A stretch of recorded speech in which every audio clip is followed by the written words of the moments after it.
আজকে আমরা যাব নতুন একটি গল্পে। গল্পের নাম কোলাখাম। চলুন তাহলে দেরি না করে শুরু করা যাক।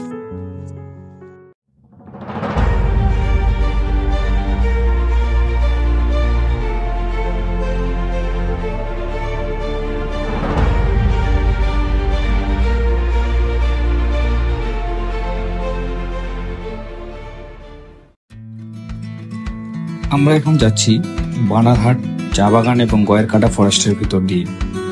এখান থেকে মালবাজারের দূরত্ব 40 কিলোমিটার। এই যে 40 কিলোমিটার পথ, আমি যতবারই এই রাস্তা দিয়ে যাতায়াত করি বারবার এই রাস্তার সৌন্দর্য আমার নতুন লাগে। বিশেষ করে গয়েরকাটা ঢোকার আগের মুহূর্তটা উফ, অসাধারণ।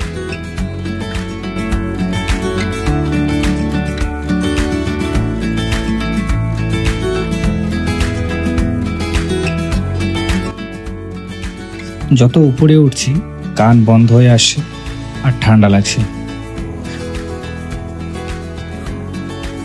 পাহাড়ের আঁকাবাঁকা পথ পেরিয়ে আমরা সবার প্রথমে পৌঁছাবো লাভায়। সেখান থেকে যাব আমরা কোলাখাম।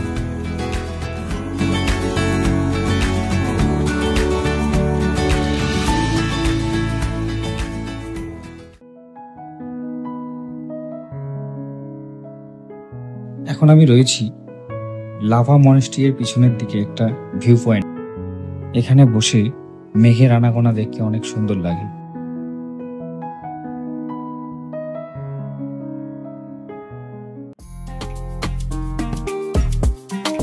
লাভা থেকে কোলাখামের দূরত্ব 8 কিলোমিটার। আবার কোলাখাম থেকে সাঙ্গে ওয়াটারফলসের দূরত্ব 6 কিলোমিটার। এই টোটাল 14 কিলোমিটার পথ আমাদের অতিক্রম করতে হবে। এই রাস্তার অবস্থা ভীষণ বাজে, কিন্তু বাজে হোক আর যাই হোক আমরা তো যাবই। অবশেষে আমরা পৌঁছে গেলাম সাঙ্গে ওয়াটারফলস। এখান থেকে প্রায় 400-500 মিটার আমাদের নিচে নামতে হবে। তবে আমরা দেরি না করে নামতে শুরু করলাম। এখানে নামতে নামতে দূরে একটি সুন্দর গ্রাম দেখতে পেলাম। জানি না আপনারা দেখতে পাচ্ছেন কিনা, তবে দেখতে কিন্তু অপূর্ব সুন্দর। যাই হোক, অবশেষে পৌঁছে গেলাম আমরা আমাদের সেই সাঙ্গে ওয়াটারফলস। জানি না ক্যামেরায় বোঝা যাচ্ছে কিনা, এর জল কিন্তু বাতাসের সঙ্গে একদম মিশে যাচ্ছে, আমাদের গা ভিজে যাচ্ছে। আমরা বেশি দেরি না করে রওনা দিলাম ফেরার উদ্দেশ্যে।